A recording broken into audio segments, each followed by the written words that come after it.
Welcome to the In Search of More podcast. I am your host, Eli Nash. Join me weekly on my quest for more from myself and more from this world. We'll see you on the other side. This next episode, it's actually a two-part episode. This is the first of the two parts. It's a little bit different than maybe any other podcast I've done. So a few months ago, I put out a post on Instagram and I said, is there anyone who would like to interview me on a podcast? I thought that would be interesting for myself, interesting for the audience. And a number of people reached out, and the individual or one of the individuals, in this case, Yoni Waysman, who's been at Adama a few times. I know from when I was a child, when we were teenagers together, and then back. I had no contact with him for a period of time, and then connected with him again through Adama. He sat down with me for the interview. So the first part of the podcast is more of a conversation between the two of us, leading up to the interview, which will be in the second part of the podcast. So sharing that as we kind of jump right into a conversation that seems to be going somewhere. That destination has been in the second podcast, but I think you very much enjoy this conversation. I will see you on the other side. All right. So I have the opportunity to interview Eli. Indeed. And it's exciting to do it on Rosh Chodesh Kislev. Oh, nice. The month of light. And it's all Hashgacha Pratis to come to this moment. So I wanted to share a brief Hashgacha Pratis why I believe this exchange is happening between us and how I got to this moment and how I got to this moment with your involvement. And then we'll turn the questions the other direction. So it's curious, or it's interesting how the world of souls work. And when there's a meeting of souls in this life and then a re-meeting. And we're the same age, and we exchanged paths in our teenage years. Indeed, we did. In yeshiva. And it's super interesting to see how each one's particular path moves in life, and how we reconnect and how that ends up looking like. Just a brief history of my storyline. I grew up with an older father. He was 65 when I was born, to a younger mother who was 35. My father was a Holocaust survivor. My mom was a child of Holocaust survivors. So it was a rough ride early in life. And in 10th grade, I entered the the Chabad movement. We didn't grow up, my parents weren't religious when I was born, and life put me into this, on this path. I was only in 10th grade. I didn't realize that. 10th grade, yeah. Okay. And then when I was on Shlichus, when I was 20, my father passed away, of blessed memory. And then I quickly got married afterwards when I was 21. And it was a challenging marriage that lasted 7 years. And it was a much more challenging divorce that it's been 10 years now, which turned me into being a single father for... It's been 10 years since your divorce? It's 10 years since my divorce, and I've been a single dad for the last 6 years. And it's quite a load, and I wasn't prepared for it. And once I really got deep into the parenting game as a single father, I recognized that I needed to understand how to parent, how to tune to my children. And then I started to search. I was blessed to be able to find some financial stability. So it created some space for me to move out of survival and to start to go on the search of more. And it started with a completely non-Jewish past, because after my divorce, I completely left Judaism, basically 100%. Left the practice of Judaism. Left the practice. Left the practice of Judaism. I moved from Montreal, Canada to Tampa Bay, Florida, which at the time was really a spiritual desert from my associations. And then I started searching. I was working through a podcast at the time called Man Talks. I went on those retreats. And then I did some plant medicines, not in a Jewish group, and I went to Peru, and I did different modalities, which then eventually led me to Adama. And You're on the first Adama. the first Adama. Yeah. I was in this cycle of looking for opportunities to rediscover myself and re-understand my trauma story. And Adama was it's a different supercharge. And they say in healing that co-regulation is critical for healing. And I'm biased, being with a group of powerful Jewish souls in and of itself, being fully vulnerable. There's some shakeup that happens that it's not explainable in the logical mind. Co-regulation meaning? Where our nervous systems connect with each other. It's there's a line in I've learned in Hasidus, I don't remember where a prisoner can't free himself. Yes. So I can meditate, I can do whatever modality, but on my own, my nervous system still feels petrified. When I've had 30 plus years of living under intense survival, that becomes the khatima, that becomes the stamp of my identity. And then being, in the network of powerful souls with powerful facilitators that have been able to turn that frequency, there's something that happens that's above l'maala mitam vadas, it's above rationale. And that really helped me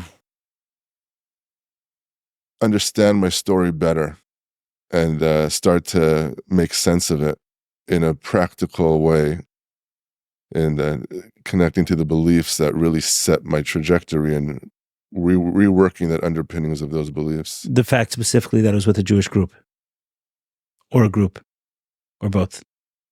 It was the Jewish group. It was the people in the group. It was the soul power of the group. I can't explain it. Does it? Got it. Okay.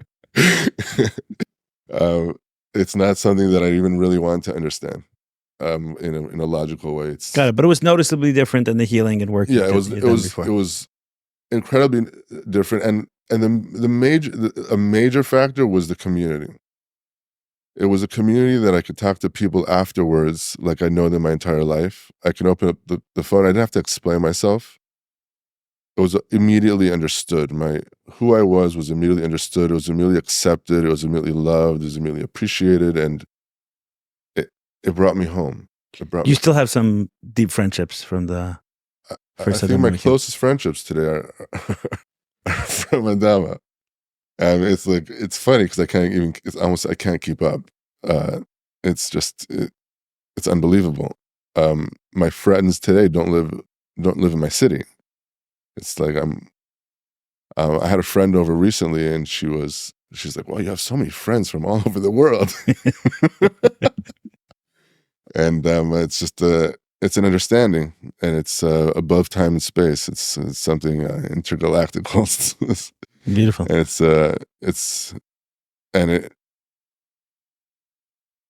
it brought me to this moment. And the real Hashgacha Pratis is that I had the opportunity to do a peyote ceremony on Thursday. We're Sunday today. Rosh Chodesh Kislev is today, and I was able to do a peyote ceremony on Thursday night. And I just want to share the opening of the ceremony, and it's very Adama-esque. I opened the ceremony with intense guilt, like kafakela, like hellish guilt, about some sexual misconduct that I wasn't proud of. And all that I was thinking about was that entering guilt is like it's like getting into a fight with like a 500 pounds sumo wrestler who just gets you to do the sin and then he sits on you. And the guilt is just like he sits on you, like I'm sitting there, and I'm just suffering for like I don't know, it was timeless in the ceremony, but for what seemed like a very long time. And I just surrendered to it. I'm like, all right, let's feel the guilt. And as I dropped into it, I was blessed to be able to step out of the storyline and to recognize that it's a trap. It's a trap. Like, I get pushed to do something that I'm not comfortable with. I end up doing it, and then I feel miserable about doing it. And then I feel so bad I did it. So the patterns I go and I do it again because I'm already trapped. Right. And then It's two sides of the same coin, right? The same right, the same trickster that gets us through temptation then gets us through shame. right. You know the prayer right before Shema Hashkevenu Avinu Shalom, right? So in that prayer, it says V'hasar Satan milfanenu umlachenu, right. to remove the Satan from before us and from after us. And I forget who it was, but some Hasidic master said, "What is this talking about? Is there two Satans, like one before us, one after us?" So he said, "No, it's one." And he has two tricks. One is walking in front of us, right, with temptation, saying, "Oh, look at that, look at that. Why don't you do this? Why don't you do that?" And after we do, or if we do, then it comes behind us and says, "Oh, look at you. Look at you. Look what, look at what you did." Yes. And he said the first one is easy to deal with. It's the Right. second one that's a real monster. Right. It's like a sandwich. Yeah. So, and it sounds holy, unfortunately, so a lot of us get trapped in it. But guilt and shame are the mother of all evils. Okay, so go on. So as I'm feeling into it, eventually I'm able to see that Satan, that he puts the trap. And I've learned in my process that you can't really heal mental problems with your mind or emotions with emotions. You stay in the same playing fields. It's impossible to work yourself out where you're at. And the peyote was able to take me to another place, and it was able to show me that it's a story. It's a story in a story in a story. It's almost like the guilt is guilting me, the guilter. So, and I was able to kind of step out of this multi-layered domination of my spirit, and recognize that there's a bigger ball game. And I understood what the Rebbe says when a little light dispels darkness, right? I began to understood more than before that when it comes to the light is a different entity, it's a different reality than what darkness is. And then when I'm able to step out of my story completely, I'm able to learn a new story, that there's something more grand and there's something more elegant and eloquent and powerful. And it was fun almost. It was like a game in the peyote. It was like the guilt's coming, and I'm like, all right, come to the light. Like, let me put a flashlight on you. And it was multiple hours of being in this space, and you came into my journey, which is cool because I listen to you a lot and I learn a lot from you, and I have a lot of powerful shared experience, and you've mentioned something in a journey that you've been through, that you were also struggling with tremendous anxiety, and then somehow through the journey, the anxiety dissipated. Yes. And it left. And the only verbiage that I had for it at the time was, "Oh, that's what Eli meant. He shechted his nefesh habahamis." like what is this game of demons and souls, and just the language I have for it is the intense identification with the storyline that we entered the world with, and then being able to, and then having this kind of nefesh habahamis just fueling the story, like in every possible way that it can, and then like the beginning is like, all right, just to disassociate from it, like I'm out of the game. and then I'm like, I step into the game, and like the anxiety intensifies, and like intensity is great. And then there's like the 2.0 version where it's like, all right, man, just step into the light. And, Right. and the light is almost, it's a different language that it's hard to understand. I can't, it's not comprehensible in a logical space. It's almost that with enough pain, you get driven to search hard enough, and then a new system, a new operating system can be downloaded. In some way, do you feel like it's just loosening the grip of the mind or the brain on our reality and being willing to drop into other aspects of ourselves as a way to experience life? Yeah, it brings me back to what we mentioned on Shabbos about the way the Torah is given. It's a Moshe Kibo Torah Misinai Umisar Yeshua. Moshe, he received the Torah. He didn't think out the Torah. It wasn't a thought. It wasn't. Like, I'm sure he was a genius, but that wasn't the way that it's described. It was described as he received it. He was open to receiving, and then he transmitted to Yeshua. Also, he didn't like a download. Yeah, it was a download game, and so absolutely, I'm just being open to getting out of my way in a way. Like it's like part of the trap of is to feel bad for myself, and I'm not saying not to feel bad, but the intensity, the emotion becomes almost my identity, and saying that there is also a happy space to be that's available. Yeah, use the language. You used intense identification with the story we came in with, but I think it's a little beyond that. It's intense identification with any part of ourselves, not only the story we came in with. Right. Because at any point in time, we can get tripped up again. So someone can become a guru and a big teacher or anything, and then in order to access that, they had to let go of their story, but then they become identified with this new version, and that becomes an ego trap. So I think it's any time we are strongly identifying, like we are this, when we're none of it. We're none of it. They're roles we switch into out of. I think it's sometimes why we have so many roles in life, like father, and employer, and employee, and customer, and vendor, and brother, and uncle. It allows us to relax all of these. They're kind of hats we're switching through versus this identity that we're fixed in. And it becomes very dangerous when we fix ourselves into an identity. And then in order to shake us loose, sometimes we need peyote. And it's like, you're not that thing. You're not that thing. Just part of your story. I had a journey once where it was like, it kind of felt like a game.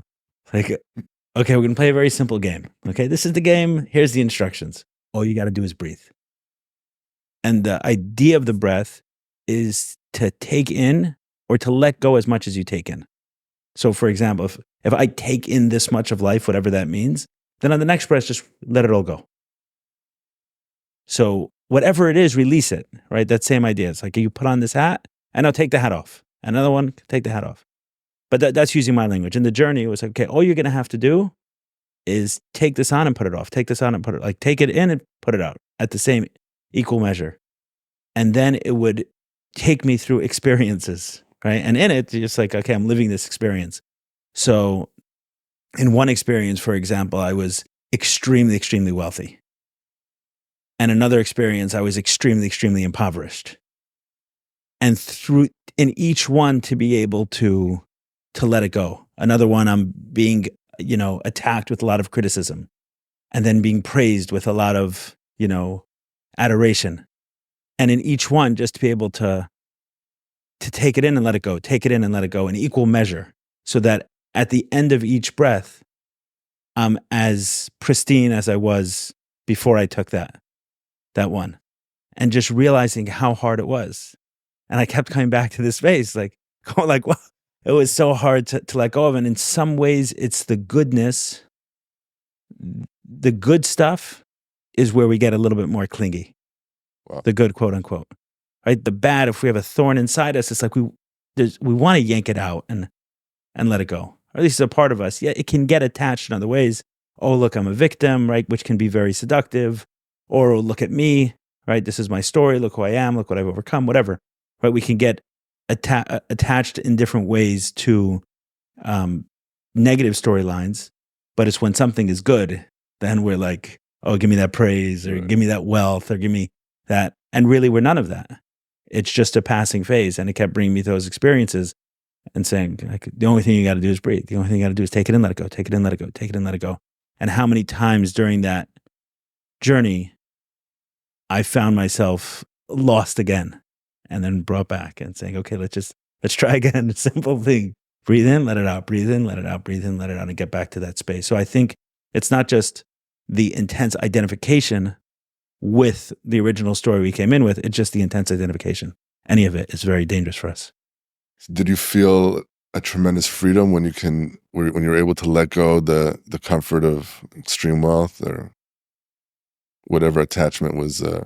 That's what I felt like it was working through. In some ways, I think I'm still integrating that journey. Is, can we let go of all of these things? Can we be this today and gone tomorrow? We worked through an incredible fear. At one point in time, this was a major fear for me, being able to get in front of a microphone. Let's say today I had to hang it up completely. Right? Do I feel the same? Is it okay? Is it just a passing phase? It's interesting that you say that, because it's another Torah that you mentioned on Shabbos about Avram Avinu. And before he went to Lech Lecha, he was at a tremendous state of wealth. After he made the deal with Avimelech. Right. Yeah. And then comes Lech Lecha. Was it after that? No, then came the Akedah. And then came the Akedah. Then came the Akedah, yeah. Then came, yeah. Well, at any rate, I mean, when he left, he was a wealthy man, right? When he did the Akedah, I don't know about Lecha, yeah, I'm not sure. What I spoke about was that just before the Akedah, he was, just before sacrifice, taking his son on that journey of self-sacrifice, he was sacrificing himself, which understanding that the whole people, like his purpose in life, he was sacrificing all the good that he understood he was destined to be a channel for, right? The future of the Jewish people. And here's his son, and I'm going to slaughter him. Right. And it's the same narrative. I don't know his financial status, but it was me'artzecha, me'moladecha, me'beis avicha, from your land, from your father's house, from the space of from the place you were born. It seems that there's a certain alchemy where he's has all these attachments. And let it go, yes. And let it go. And it all needs to be, and that's how we can, that's where the monotheistic immersion. Right, you are none of those things. You are none of those things. It's like, imagine being able to say your story and your father wasn't 65 years old when you were born. Right. Right. I mean, it's, for whatever reason, that's such an integral part of your story. Right. Right. You often start with it. It's very meaningful to you in some way. Imagine that's not a thing.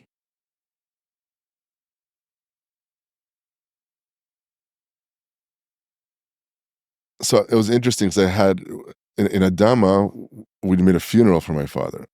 Mm-hmm. And I was, which was really helpful, but I was still very much at that point attached to the challenge of having a father like I have, who was, he had a family, then he starts a new family with my mom, and he was a womanizer, and I grew up seeing that, and he was extremely quick-tempered. And then he gets Alzheimer's when I'm 13, and I'm like, what the hell? This is a bad deal. And on the journey, what came to me is that somehow when he came here, he associated me with these beautiful souls. Like Schwartzy was my sandik, who was a shliach in where we grew up in Los Angeles, and he brought us another rabbi like Levitansky and Rabbi Kuhn, and these very high-level souls as I came into this earth. And it's, just to tell you, my father was a funny story. On my upsherish, there's all these rabbis there, and then like a cute neighbor comes down and to the party, my father gets all excited, and he has her kiss him on his cheek, and he tries and he goes for the lips. Like, this is the type of man that he was. He was super paradoxical. But at the same time, he's bringing all these massive souls into the mix. And my father's born in Berdichev, and he's Farbrengi, and he's singing L'chaim. And on the journey, I saw, like, this is the way I was supposed to come to this world. And for that reason, I'm here at this moment with the spiritual and blessings that I have. And he was watching out for me the whole time. So that was a nice. It was nice because I'm at the point where the attachment to the story it's kind of a cool story now, more than I'm a victim. It's more like, all right, I had a different experience, but also there's a bigger game. There's a bigger game. He almost had to start a new family to bring me into this earth, to reconnect the families. I had this experience recently. It was actually on peyote also, which is a beautiful medicine, and I feel like it does good for the Jewish part of me. Whatever. It means like it interacts with all of it, the good and the toxicity that I got in there, all of it, and it somehow sifts through it and stacks up. Like, retain this. This is the toxic part of it. I'm not 100% sure, but it feels more connected Jewishly in some way than other medicines. I don't know why. I'm not sure that I have the exact language for it, but we'll leave that for now. It is a very, very special medicine. In any case, I had an experience which it was about one other person, but I feel like it can extend to the whole of mankind, because we often say God is one, right? Hashem, not often say, it's like this is the saying. Shema Yisrael Hashem Elokeinu Hashem Echad, God is one, right? So all is one. And really what's happening is there's this whole world, and we're all given consciousness or awareness of part of the reality of the whole to do. So I don't know who it was. I think I once had someone on a podcast who spoke about taking this obscure psychedelic Salvatore Divini, something like that. It's not very popular, where people have an experience of becoming a tree or a lamppost, or right. They'll suddenly have the consciousness of that thing. Over here in this experience, I felt like I could have just as easily lived the life and consciousness of another person up to this point. Meaning there's not you and me, there's one thing behind it, and you're given the awareness of everything that happened in you, and I'm given the awareness, conscious of everything that happened in me, but getting too attached to either one of them is a dangerous thing. There's this whole world at play, and for whatever reason, this was my lot, as, okay, you're going to be conscious of this individual human being's experience, and you're going to be conscious of that individual human being's experience. How this dances with free choice, of course, is another whole chapter. But I don't know if that makes sense. Yeah, it makes total sense. And I think anything we can do to soften our grip on like the reality of ourselves and the identification to ourselves is healthy for our mind. So it just opens up a theme that I've had in my relationship with you, and that I've seen you grow with, is helping liberate people through their process. And it almost seems that you've been going through this school for a hot minute. You know, you've gone through a few grades, and like the word is the trigger. When you see someone going through their conscious experience, and you can relate to what they're going through, and then you're sharing something that could be helpful, but in the space that they're in, the challenge is to have them understand what you mean, because it's hard for an 8th grader to really explain to a 1st grader the accurate words, and like this was a ton of journey also. Shkacha practice. And it makes me think about Shlomo HaMelech, that he had to do 1,000 mashalim. Like, he had to constrict the message that he was trying to share 1,000 times so that the person can understand what's happening. And I'm diverting a little bit, but in the ceremony, the man's name is Mordechai. He said that there was a Torah, or like a lineage of ayahuasca from Shlomo HaMelech, and immediately what came to me was Chacham Mikol Adam, like he was the wisest of all. And Chachma Judaism is really like receptivity, it's koyachma, it's the ability to ask questions, it's to be able to get that seminal idea. And then arguably his genius was to be able to give so many levels of parables so that anybody can understand, because he really understood it. Like he understood it. And in the journey for me, I've gone through experiences with you when I've been extremely triggered by you, like horrifically triggered. I'm like, this is schmuck. Just like he's doing shviras hakelim. He's like knocking me out, and I don't know how to like receive it. Then I'm cursing you out for like a month, and I'm like, oh, that's what he means, right? And it's I think that side of me comes up more in Adama than the podcast, right? Right. Yes. Right. But I've seen subtleties in the podcast also where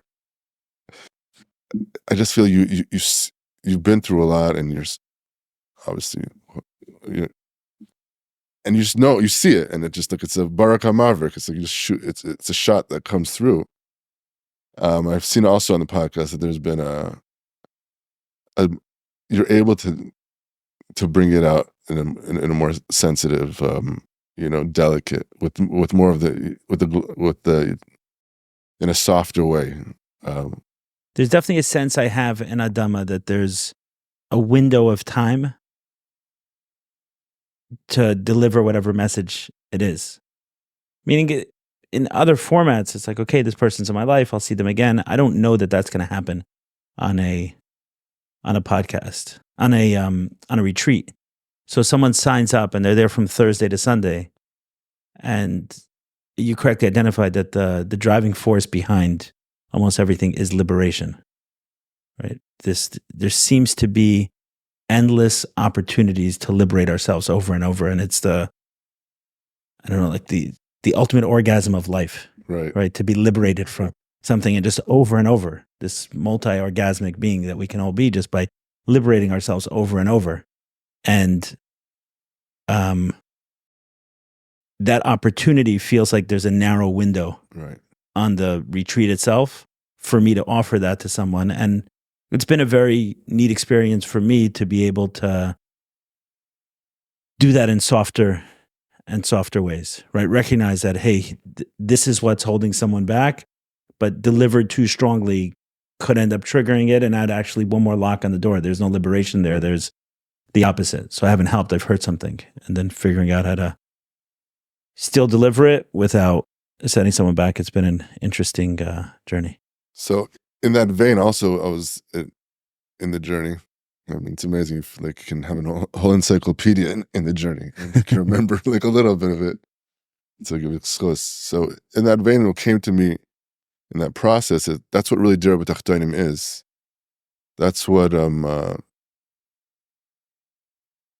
it's, you can be in that kind of like high conscious space, but does the rubber really hit the road if you can go ahead and transmit the message to someone b'ofen miskabel, in a way that it can be received, like the transmission of energy from a high place, and then being able to bring it down. That's how we build a home for God down. Right? Can you not short the system? Right. Interesting. So say that again, because I think it's a deep point. So yeah, it's like it's Dira B'Tachtonim. It's being able to bring like the supernatural down into the natural. Or can somebody who's struggling and is not seeing the picture, and they're deep in their story, whether they're disassociated or they're just they're in their victim space. And can you give them the message that they're much greater than what they think they are without breaking them? Because like stepping into your power is it's overwhelming. Yeah, if you think about, right, light is clarity. Right? We say light and dark, right? So what's light? One thing about light. Light is clear. It's transparent. It's clear. We can see. We understand. It's clear. Darkness is often confusion. Suffering is by definition darkness, because suffering always comes with a why, not pain, but the suffering aspect of it always comes with, well, why did I go through that? Or you used language, you said at 13 when your father got Alzheimer's, like, well, I got a bad deal. Right. Which in some way is saying, like, why did this happen to me? Right? So there's a confusion, there's a darkness, there's a lack of clarity. And you're saying, like, can I bring enough into the, can I bring clarity into the system without short circuit? Short circuit. Right. And it's interesting because that's the way that creation happened. Like there was a Shavira Sekalim, that God created the world with a lot of light. And I mean, it makes sense. Like he's infinity. And he's creating a game where we're supposed to not know that he exists. Yeah. And the Kalim have to be intense. And so the round one didn't work. And then it all shattered, right? Because it's you or me kind of game. It's like, how am I supposed to not be you and then somehow be you?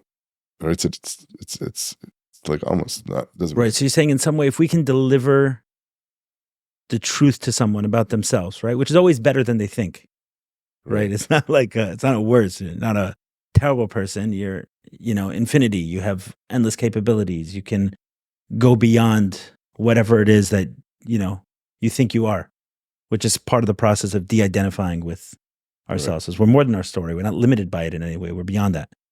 So that kind of light could break someone. Right. Could break someone. So how do you deliver it in such a way that while the light is coming in, there's enough, I don't know, solidity on it to be able to be received. Yeah, and that you're saying that's dear with time, like that's the point of it all. That's the point of it all. Yeah, that's Can we deliver the light without shattering the system? Right, and that's the game. It's like, how do you become an elder, and how do you hold people, bring people along? And I felt that very much in the journey with you and Avi. I just felt like you're bringing my soul somewhere else. Avi Wolf. Oh, he's been instrumental in your journey as well. Yeah, and it's more about who he is than anything else. It's just like seeing people who embody a higher consciousness in every element of their life. It's not only in the spirit world, it's also in the business world, and it's also in their relationships, and also in their sexuality, and it's the same thread. Yes. And there's no cheating. There's no what? There's no cheating. There's no saying, I'm a holy guy, and it's like I can bring holiness back to the Jerub Daktarim. I can bring holiness to addiction. I can bring holiness to the place where to suicide. I can bring holiness to every corner or every like cell of my existence, and be able to penetrate that with light. Right. I guess where you started in the journey, right, with that very intense guilt. So there was in some way, right, being trapped under that sumo wrestler, right? Which I liked. Like light was not getting in there. Light was not able to penetrate. When you went to that memory, when you went to those experiences, or that way of seeing yourself, there was no opportunity for light. Right. At least that's what it felt like. And through the course of the journey, it was able to shatter that myth without shattering you. And like what comes to mind is when I've shared very embarrassing or uncomfortable things with you and with Avi, there is no feeling of judgment whatsoever. And it's not like you're just not saying it. It doesn't matter. It just legitimately, it makes no difference that you sinned, you did this. It's like that's not the point. And it's like it's a der Heretz, and it's an integration. It's something that like it hits. It's like that's not go look somewhere else. Like there's another storyline. Like our religiosity, our success, our growth in no way gives us a holier than thou perspective. On the contrary, the cleanliness of the vessel is what is the is. It brings me back to that. That's where the little light dispels darkness. It's just like, it's enlightenment. That's what enlightenment is. It's you're lighter. You're just a lighter being. There's no space for that type of energy. It doesn't exist. And it's just be clear on it. Just so that it's not misheard by someone else. I know you understand, and I understand what you're saying, is that anything someone does has no bearing on who they are as a person. Right. There's never any room for shame or guilt, but there could be room for responsibility all the time. Right. In fact, it goes hand in hand with that approach. Yes. When we're not feeling as much shame, when we're not feeling as much guilt, we can actually look at it as something and saying, hey, I can fix this. This is something that I can go and repair. So I think in the Daniel Herman podcast, because I got some of those questions, some misunderstood when we were teasing apart shame and guilt, as to say, oh, it doesn't matter what someone does. There's kind of no accountability. No, there certainly is, but it says nothing about who that person is. As a person, we're always free to step forward, completely redeemed souls, no matter what we've done in the past. Right. Like, it doesn't have bearing on us as a person. But practically in this world, we may be responsible to fix or correct or make amends for some of those, for some of the things we did. Yeah, and I just want to take that a step further, because it's hard to understand. And for me, though, I wrestled with that for a very long time. When it matters so much, you're still the sumo wrestler sitting on you. You're under his trap. And then it's like, I give up. Like, I'm just going to, that's the only option that I have. That's my only optionality. But once, like, I change form almost. I change from, like, he can't sit on me anymore, because I'm not as attached to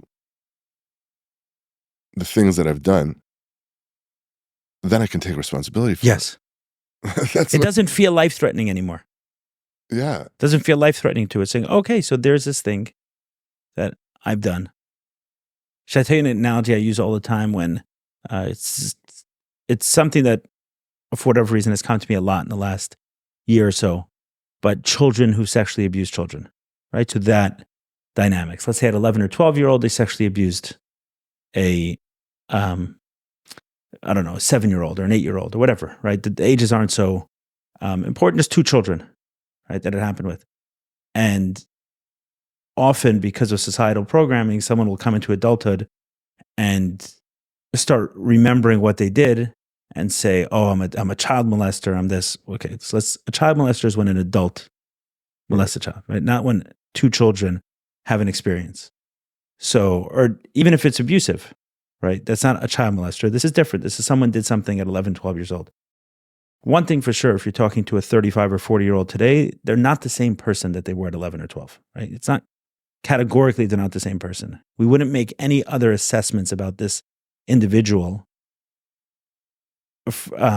based on what they did at 11 or 12 years old. For example, if someone came and said, hey, at 11, 12, or in my teenage years even, I slept till 3, 4 in the afternoon, months at a time, right? Any day off, I was sleeping till 3, 4 afternoon. You wouldn't have any opinion of this person's mental state based on it. If they said that they did it at 35, 36, 37, you'd assume that they were struggling with some form of depression or other stuff going on, and it may still be present. In any case, so one way I've suggested people look at this, and I've suggested it once, there were 2 brothers, one who abused another, who both said, hey, we want to resolve this. Are you willing to talk to us? So I didn't speak to them together, but I spoke to them each separately about it. And to the one who had abused his younger brother was very earnest and sincere, saying, like, I want to make it right, whatever I have to do to make it right, and everything else. So I suggested, I said, try this on as an analogy. What you did, right, is not you, right? You have nothing to feel bad about. It's not who you are. But today, your brother thinks it's you. and you're the only person who can save him in some way. So instead of thinking of yourself as guilty for what you did when you're 11, imagine you're on a plane and there's someone having a heart attack and you're the only doctor there.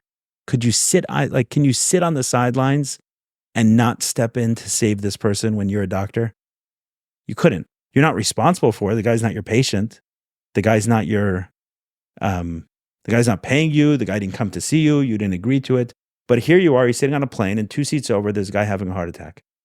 Are you going to sit on the side and say, oh, I'm a good person, I have no responsibility to this? Of course not.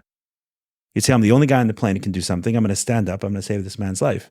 So, and I gave that as an analogy to be able to feel full responsibility and accountability to make it right in this moment. Sit with your brother and make it right, but without the guilt and shame from something that happened 2 decades ago that is not who you are as a person. So I'm sure the analogy has some holes in it, but the concept of being able to step into responsibility and accountability, free of shame and guilt, I think it's an important one. Right. It's interesting because the 30-year-old is not the 11-year-old. But part of the trap is that it's those storylines stay with us in the nervous system, and we can't. It's hard to clear out that I'm 35 years old, but I'm actually still living in that pattern of the 11-year-old that almost had to do what he had to do at that moment in his life to feel safe for whatever reason it is. Like I'm a big, I've done a lot of work with IFS and it's no bad parts, and whatever we do when we're younger, our subconscious is driving us to do to do these things, and then when we're 35 years old, we can't resolve the behaviors that we did that, so we still fully identify with it. And one of the things I've loved about Adama, and it's bridged back to Judaism, and that you've taught me, is what's avodas habirurim. Like we come to this world to how do you translate avodas habirurim? And Avi Wolf spoke about it on the first podcast we did together. Separating, in some ways, separating good and bad. Similar to what I spoke about, what Peyote offered me earlier, is it kind of separates, hey, take this, don't take. Right, take this, don't take that. Yes. And it's like, it's such an epiphany, because it's like, when I learn it in yeshiva, it's okay. So I make a bracha on food. I take a tefillin and I wrap tefillin with it, and I make that physical thing spiritual, right? And as I grow up, I see the depth of what the message of avodas habirurim is like, okay, like my psyche is trapped in a story, and it's almost by design that I've done crazy things, and I don't want to even admit it to myself. And then once I admit it to myself, I become fully wrapped up in it. But it's the voice that's playing out, and then being able to get to the point where I'm able to differentiate between what's my soul and who am I. And this is something Avi also taught from Yigeres Tshuva, is the Alter Rebbe is just begging the Hasidim to have mercy on their soul, because like it's the who am I question. Am I my story? Am I traumas? Am I what I did? Yeah, am I what I did? And like that actually brings a lot of sadness to me, because I think I know this person that you're talking about, and it's like I know how much pain there is in that story. And it's like, you're not, it's like our souls, my soul is, it's not even a story. It's like, it's my life. So, it's a beautiful learning that I had through the experience that we've had together, is that this divine Hasidic world that we've been taught, it's real life. It's real life. It's real life. Yes. It's real life.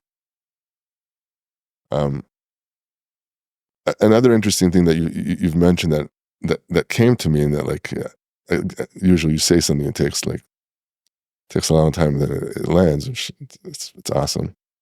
Is about how you learn this in the Tanya, that the intensity of the Gevura is actually chesed. The intensity of Like too much Gevura is it's a form of chesed.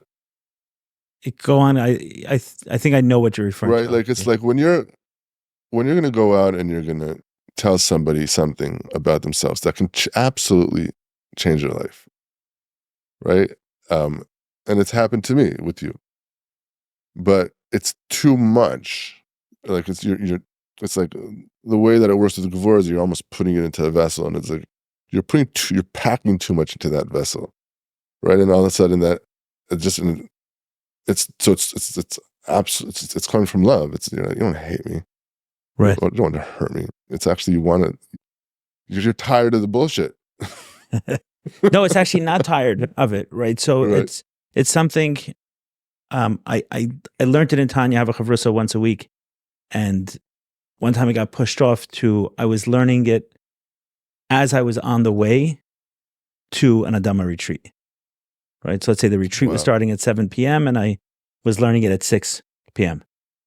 And what it spoke about was, if, let's say, a teacher has an idea, or a father and a child, I think was the example used there, has an idea, and you want to share it with a child. Just having chesed will cause one to share the idea in a way that can't necessarily be received. So it's coming from, hey, I have this knowledge I want to share with you, right? A father wants to teach a child everything they know about the world, and let me share it in its complete, Right. like the way I have it, the way I know it. Just take all of it, and it's too much for that child. It's not a message that could be received at this time. So it can be felt as something very hurtful or painful or uncomfortable, but really where it's coming from is overflowing chesed, and it's actually putting some gvura in the process, Right. that brings us to Tiferes, which I think is also compassion, right? Compassion is Tiferes, right? So it's this truth. What is the most compassionate way to deliver it to this person? And then I can take, instead of one class, I can take 10 classes or 100 classes. I can break these ideas down slowly over time. I feel like that's some of what's going on in the world over the last 8 or 10 years. There's been a tremendous amount of truth around the world we're living in that would have been very hard to receive in one day. Like figuring out let's just take the media, for example. There's a certain level of trust that we have, that there's this check and balance on the government. There's how does the government not get out of control? You have the media there to tell the truth about them. And then the media is telling us the truth in some way. And yeah, here and there, someone may be slightly biased or everything else. But over the last number of years, it's been, no, this is not slight bias. This is a coordinated effort, hand in glove with the same institution that they're meant to provide a check on. But we're getting that information kind of slowly. It's not everyone at once. It's not in its full truth at once. It would be too much light. It would break us, because then we'd be sitting there like free falling from space with where does our stability come from? And if we start doing it with the monetary supply, and how much COVID and inflation was a massive adjustment for my psyche, because so much of my stability and security came from the US dollar, and saying, okay, if I have a certain amount saved, then I'm okay, I'm secure, and then recognizing, wow, this is nothing. This is someone in some office can press a button and print twice as much as has ever been printed in the last 250 years. And anything I think I have is now decreased by 50%. And then they'll tell us it's 8 with the meter, right? But we know it's 50. So it's like, wow, this whole system is just, there's no solidity in it. But we're slowly being introduced to that truth, so we can, kind of take it in spurts and then eventually come to a space like, oh, wow, our stability really doesn't come from the US dollar, the US government, the media, this, and we need to find it. We need to find it somewhere else. Like, where does our stability come from? And slowly we're able to access that in a gentle, compassionate way versus, okay, here's the truth of the matter, right? Here's what's really going on. You know, it would be a lot. And I think it's true in many ways. I mean, a lot of people in the healing journey go through like massive cognitive dissonance. For example, I mean, you've been in a marriage, right? And then a divorce. So the worst about your wife, you didn't learn all in one day. And it might have shattered you completely. When I say the worst about your wife, the worst about your relationship, like what was really going on. Right. You didn't learn all in one day. It would have been too painful to get all that in one day. So is drip, is it maybe, is this really happening? Did this really, no, I can't believe it. She would never do that.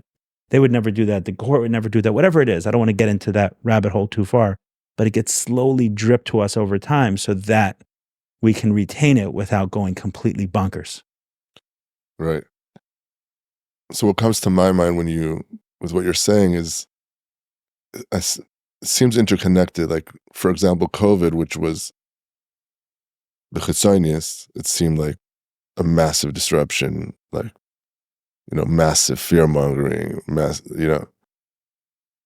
like a lot of darkness, literally means kaved in Hebrew. It's this big weight comes into the world. But for many people, and this is from my story, it just gave me an opportunity to reset. It created a lot of space.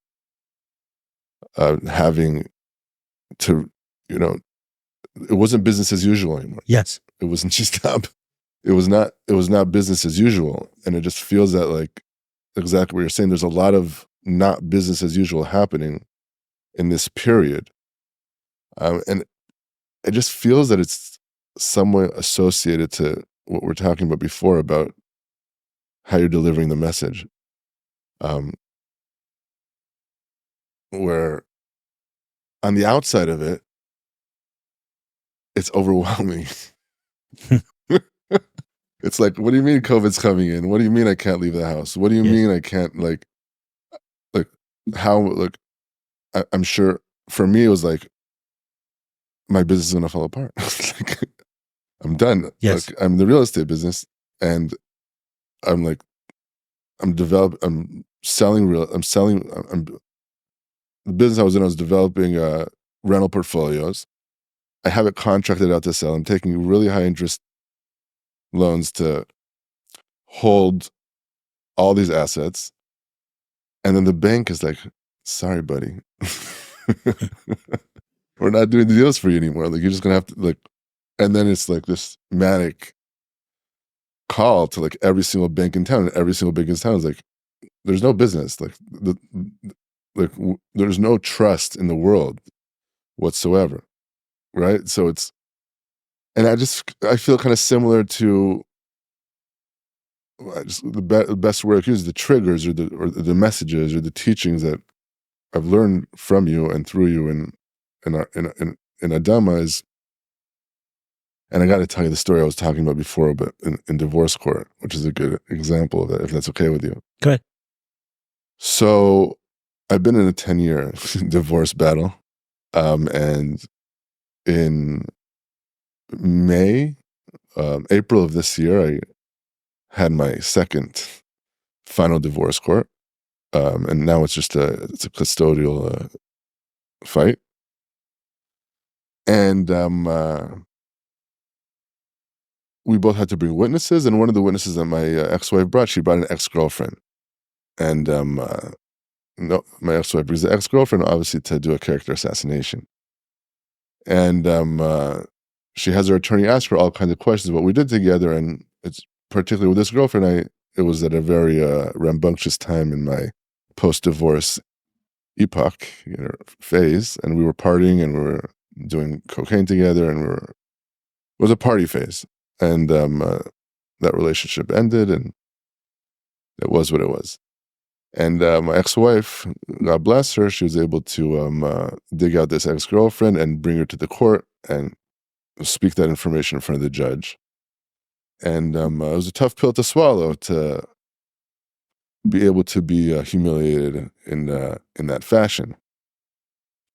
And one of the things that we do with Adama is that there is we have weekly or bi-weekly calls, and it's there for support and integration and processing and etc.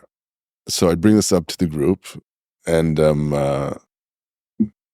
then you asked me about like how do I see it, and I at the time was reading a book called The Surrender Experiment by Michael Singer, where everything's hashgacha pratis. Basically, it's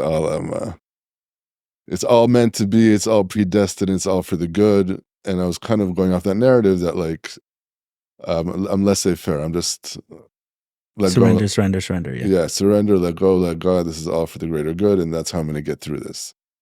And I'm smack in the middle of this 3-day trial, and this is day 2 of the trial. And I'm bringing this to the group, and I'm like I just need a hug.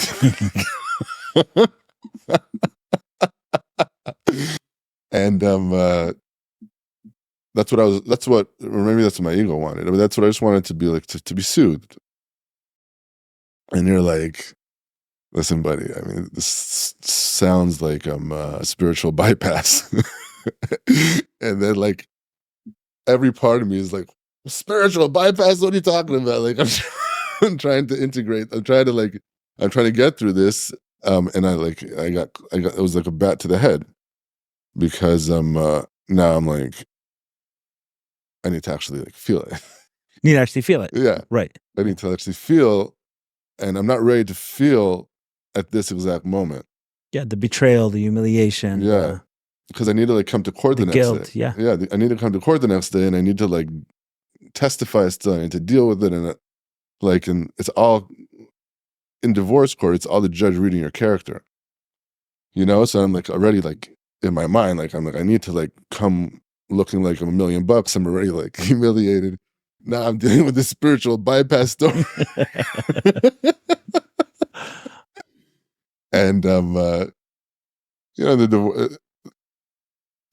and then it took me weeks, like, literally, like, and like it was a zinger. It was inside my identity of like, how do I make sense of this level of pain?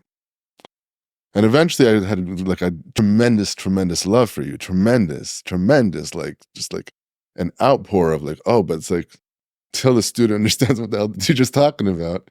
It's a journey. It's a process. So it's all connected, and it just feels that that's very related to what you were sharing before about this truth coming out, but how the truth comes out. Comes out in its slow version, but also it's like it's not always pretty. Right. And it's totally possible I could have done a better job in that setting, especially considering you had a court date the next day. So I'm not going to stand behind like the exact way I did it. But what I will say is that there are certain ideas, or not ideas, there are certain truths that someone accesses over time and through work. And when someone is trying to learn from them, let's say Michael Singer arrived at certain truths or ideas through incredible amounts of work. So we just want to jump on that train. Right. And we always want to ask, okay, what was your intention in hopping on that train? Because if there's all of these negative emotions living inside you right now, and you're jumping on that train as a way to avoid sitting through those negative emotions, that's not progress, that's not growth, that's not spirituality. That's what I said. It's like total spiritual bypass. When you're talking about something so humiliating and so filled with there are tons of negative emotions that you can feel there. Fear that because of this, your court hearing won't go the way you want and expect and feel like you need it to. All of the guilt, all of the shame, the betrayal, the confusion, the shock, possibly you didn't expect it, and here it comes. Yeah, the loss of my children. Right, I'm saying as well, right? The court hearing, that's what I said as well, Right. that the court process and needing it to go a certain way. And all of that, those that experience needs to be lived through and felt and then released. We can't just right. So you're talking about an experience that happened a couple hours ago, and you're like, "Yeah, I surrendered to it." You didn't surrender. You don't even know what you're dealing with. Like, you're still in shock. You're still in a state of shock over the whole thing. So it's, yes, I'll share something that had a profound impact on me. So Rabbi Nir Manusi was on this podcast about a year ago, and he has a book called Becoming One. And in it, it's a really great book about relationships, but also about Kabbalah, where he breaks down Chesed, Gvur, Tiferes, Netzach, Chayd in a very practical way within relationships. I felt like it was a 2-in-1 book, both relationships and understanding Kabbalah in the spheres, or the sphere specifically. So in it, I think he was talking about the sphere of compassion. He referenced on a pasuk, a verse on like during Hazino, right? Parshas Hazino. I think we're asking God for something. I'm trying to remember the exact language, but there's something there where it says to wake us up like an eagle. And Rashi says on this, like the verse says, "Wake us up like an eagle." We're asking Hashem, "Wake us up like an eagle." And Rashi says the way an eagle wakes up its young is that instead of coming to the nest abruptly, it hovers around it. It flies near the nest, so that its wings cause the ear to move in a certain way. It starts hearing sounds, and it comes closer and closer and closer until eventually the young bird is now knows, okay, the eagle is coming.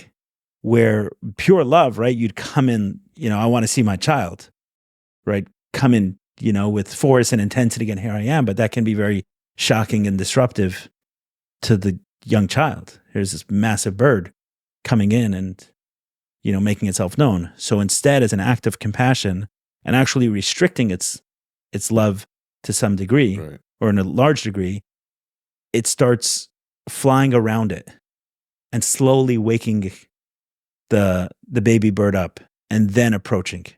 And in the same way, we're asking Hashem, like, do the same for us. Don't come abruptly, like, yes, we want you, but too much too fast is going to shatter us. It's going to shock us. We're not going to be able to contain it. So wake us up slowly. And in much the same way as anyone on, like, in healing and doing this kind of healing work, it's that term of, to wake someone up, right? That's a common term that's used in this, people are asleep and wake them up, but to do it in a gentle way and in a compassionate way, and to slowly bring someone to that reality step by step versus shattering their identity, their consciousness, their reality, their stability. It's not a sign of progress. It's going backwards.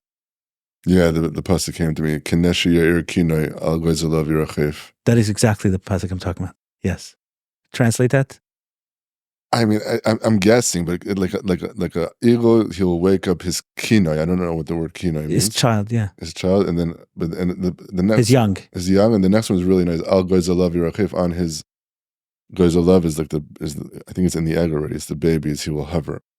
Okay, so this is exactly the pasuk that I'm talking about. And Rashi explains on that an eagle, when it wakes up its youth, it does it in that way. That's exactly what I'm talking It about. reminds me of a story, and I don't remember exactly the characters, but I remember the point of the story. And I just, what does it say in Pirkei Avos that if someone mentions who told the source of it brings redemption to the world, which is an interesting idea. So when I was in yeshiva in London, and when I was 16, 17, Rabbi Gordon, who made a big impact on me as a bacher, he said a story that I think it was related to his father. And his father says that I think it was his father, or it was somebody else he heard it from his father, where he was at a farbrengen, he would farbrengen with people, and he would just break them. He would just decimate them. And so he asked somebody, maybe he asked his father, he asked the Rebbe, he asked somebody, he's like, I don't get it. Like, I'm trying to, like, deliver a message that will actually absolutely change this person's life, and I'm just crushing them. And so it's not doing anything. So he told him he gave him a mashal. Again, back to the mashal world. The mashal is breaking down this idea, Yes, into a way that you can receive it. It says that when you go to schwitzbad, when you go to a sauna, they smack you with this like wooden broom on your back, and it feels amazing. But they first warm you up. They first warm you up, and then you get schweiss, and it's Then it feels good. It's a pleasure, right? It's a pleasure. It's a pleasure. So back to the peyote ceremony. At the peyote ceremony, I really felt like I had a consciousness like zap. Like I was able to see things that I'd never seen before, and I felt, and then an interesting thing about as I develop, I think I see things. I don't know if I actually know what I'm seeing, but this is my assumption. I'm seeing things about people that I haven't seen before, and I want to share it with them. I really want to share it with them. And I noticed as I started sharing, they're like, it's just not landing. Yes. It just, and I'm like, okay, like it's the constriction, right? I guess that what in our early discussion that's the gvura. It's a form of love. It's not saying everything. Is it's a practice. It's a practice, and it's like back to the original idea is that was a divine practice too, to be able to love us without completely shattering us. You know what that practice is? What's that? So that practice is building our own kalim. Because sometimes right, sometimes we have a piece of information and we just want to dump it on someone. And what we're looking for is sort of a release from ourselves. Right. Versus being able to hold that. Right. It reminds me to something else that Avi spoke about over Shabbos in the book that he teaches at Shara B'Tachon, that the way to have faith in God is to recognize how infinite his compassion is. Like, if you can like comprehend, or like it's not even in your mind, but if you can realize or intuit that whatever God does is with infinite compassion, then you can't be broken.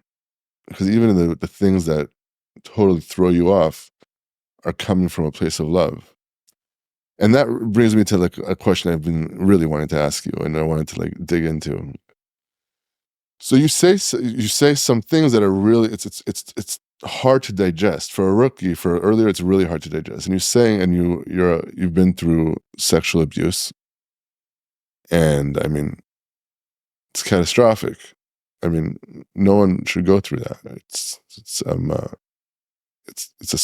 a scar for life. It decimates your entire childhood purity. And then what you've shared is that you're happy that it happened to you because you're able to then take that experience and use it for good, for healing, for healing your family, or it became the impetus for the trajectory of your life. And it just seems that wasn't very much of the eagle coming and landing gently.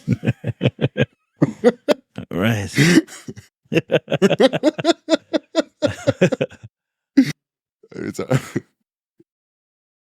Right. So, okay, so your question is that oftentimes I say that, I don't use the word happy, but I say that if I was given authorship over my own story, I would include the chapters of being sexually abused as a child.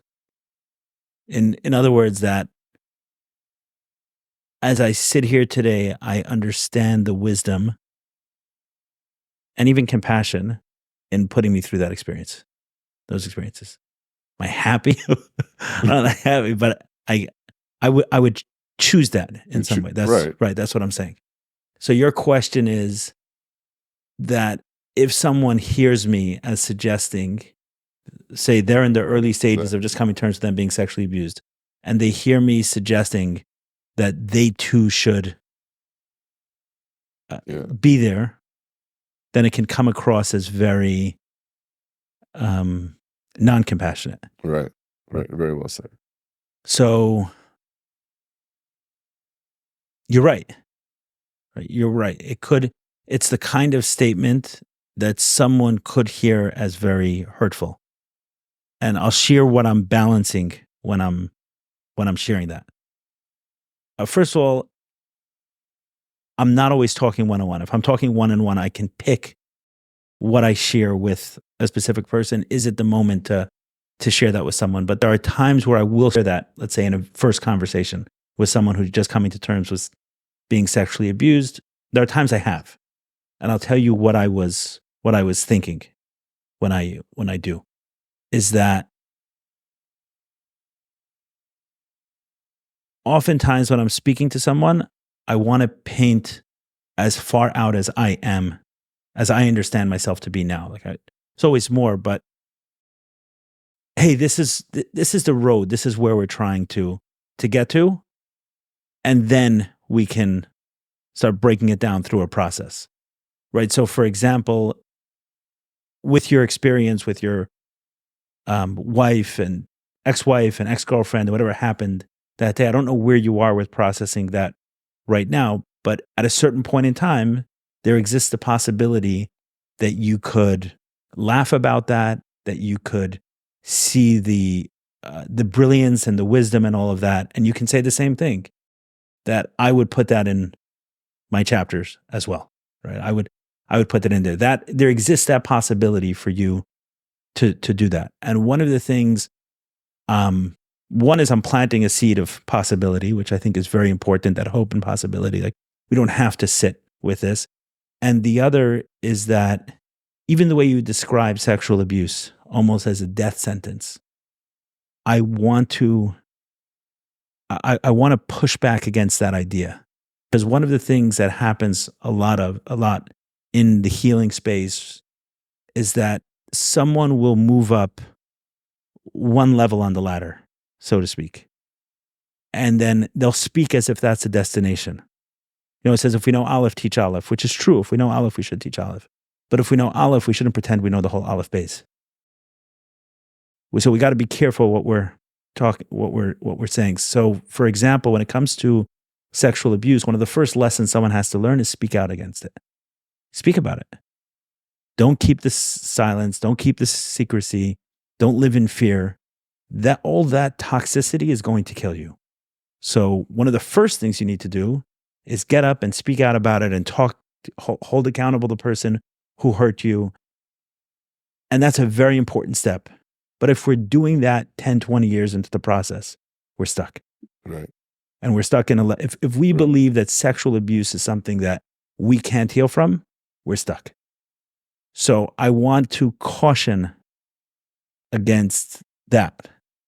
Is the same way you spoke about sexual abuse as a death sentence. I don't agree with that. It's a huge deal, and whoever's gone through it has a lot of work ahead of them, no doubt. But there is the opportunity to heal in a way that someone can arrive at a conclusion from themselves, not from being imposed on someone else, from themselves, that if I was given authorship over my own story, I would choose this. And if they're not there, that's not another thing to feel guilty about or shameful or anything else. It's not there. But it's a possibility, and that exists, and true healing exists, even for one who goes through sexual abuse.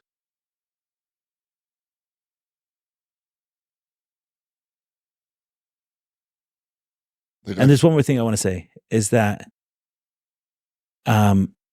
there are things that can be profoundly compassionate to share with ourselves and very mean to say to someone else. Right. Like we're allowed to have double standards in that way. We can have a higher standard for ourselves than we have for someone else. The whole concept of the word chesed is that, where now it's become distorted in some way, but the concept of a chesed is that I am going to do something for myself that I'm not going to hold you to that standard. That is the concept of a chesed.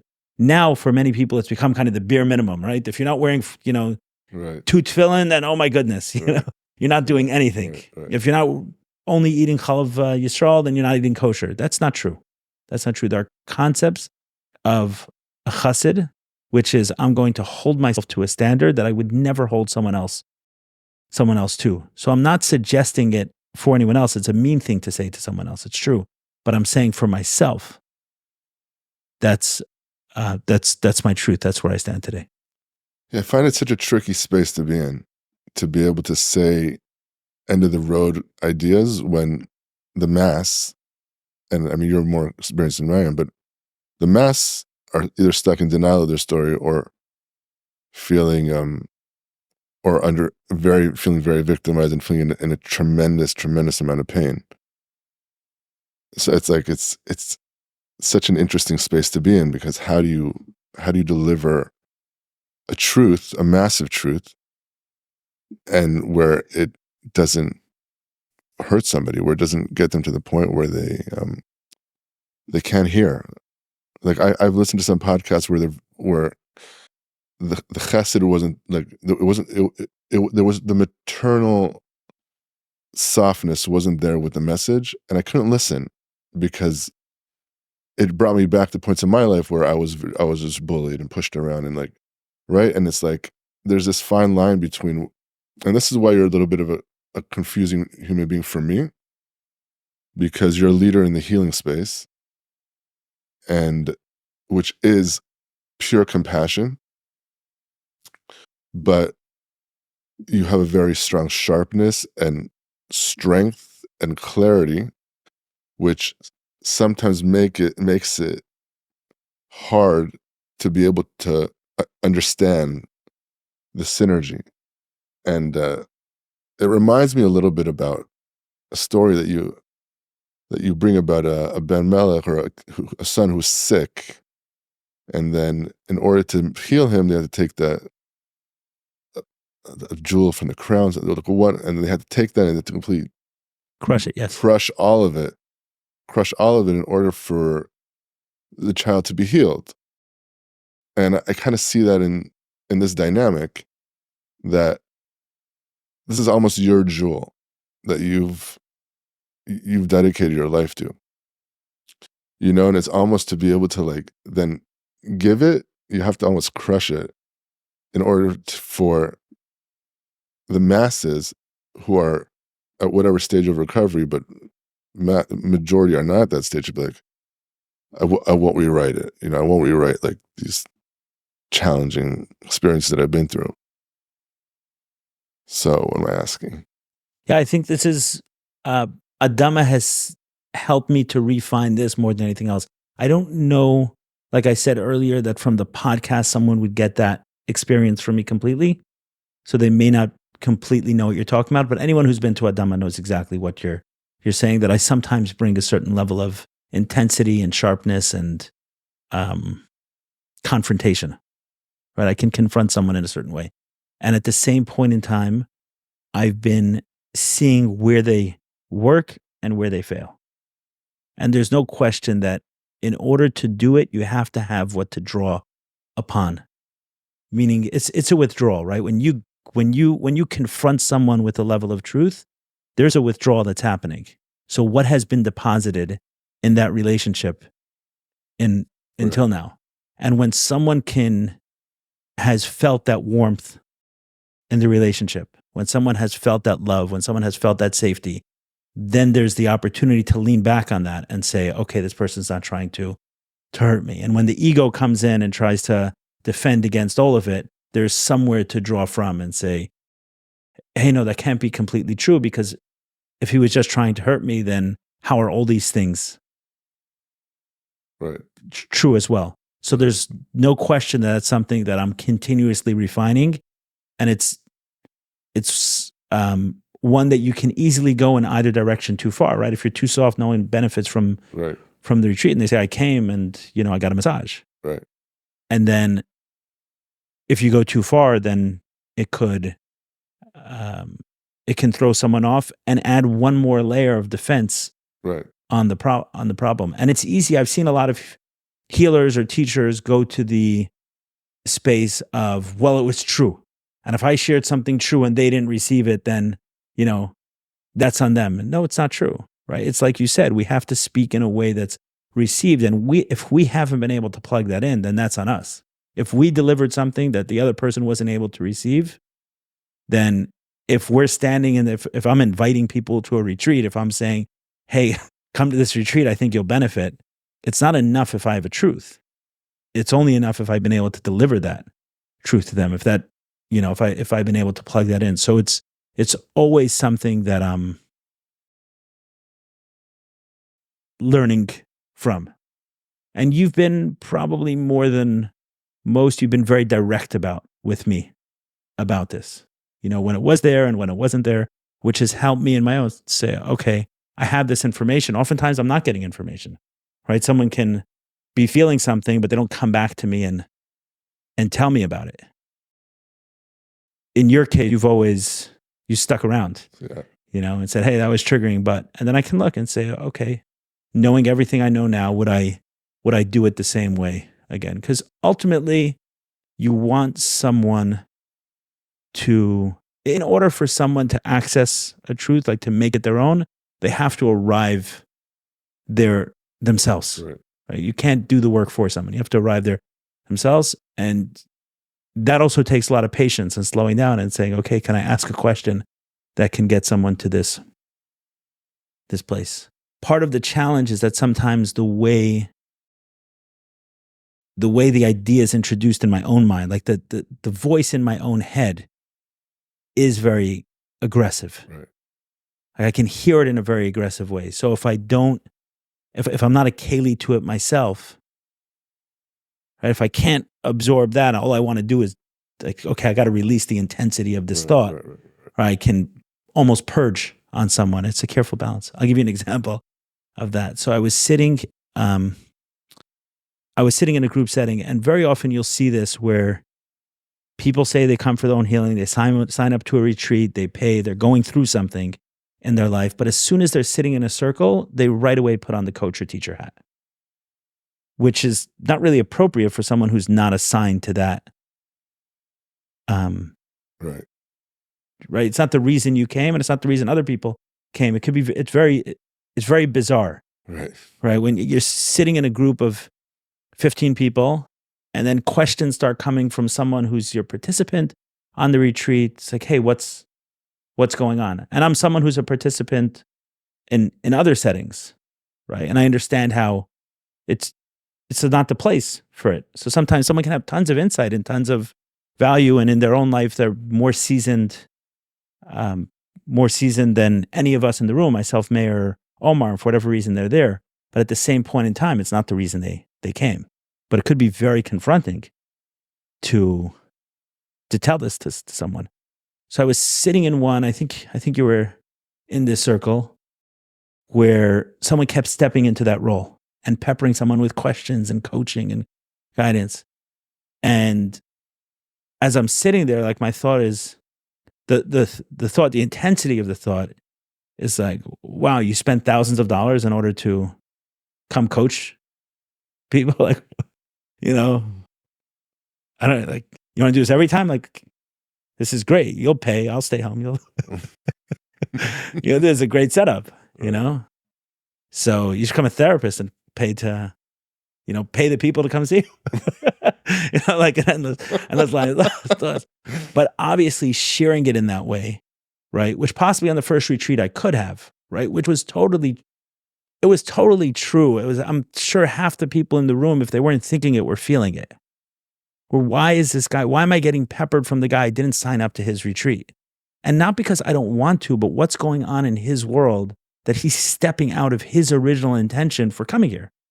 He didn't come here to say he wants to coach people, and other people didn't come here to be coached by him. So what happened? Something got thrown off in this dynamic. How did we get here? So I sat with it. I didn't say anything. I was like, okay, I observed it.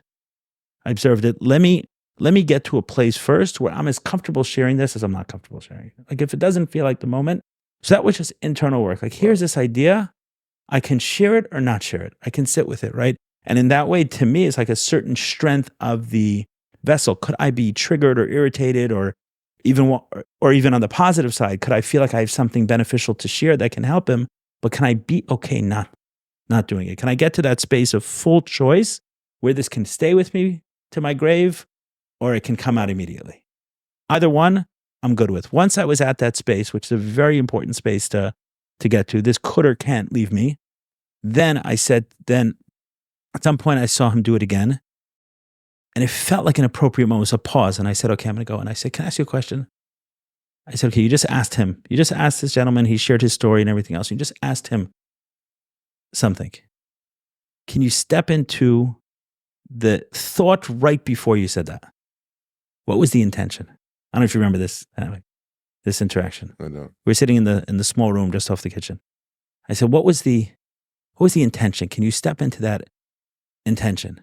And it took like a few soft questions like that for him to realize that he was triggered by something, and he was stepping out in some way, right? Because of his own trigger. And he's like, yeah, I'm not in, maybe it was another question, like I'm not in receiving mode. Like I'm not anymore. I'm in, some sort of judgment or something else of the process of the situation of the people. Like I've stepped out of presence and of my original intention. Okay, why? And it took him time, but eventually he realized, like, oh my goodness, right? I have all these insecurities and fears and thoughts in my own life, whatever it was, and it was able to open up a process for him. So I share that as an example of how to take something, and how I find, like in that one, I was proud afterwards and said, okay, like I stepped into choice, and I also he was able to receive the message, and it seemed to me that he very much appreciated that he was able to access that insight and truth about himself, but in a way that didn't feel overly confrontational. He had to pause for a second and take a breath and think, but he wasn't put on the spot in ways that in previous retreats I may have. Right. So thank you for being the guinea pig for others. We're not done yet, don't worry.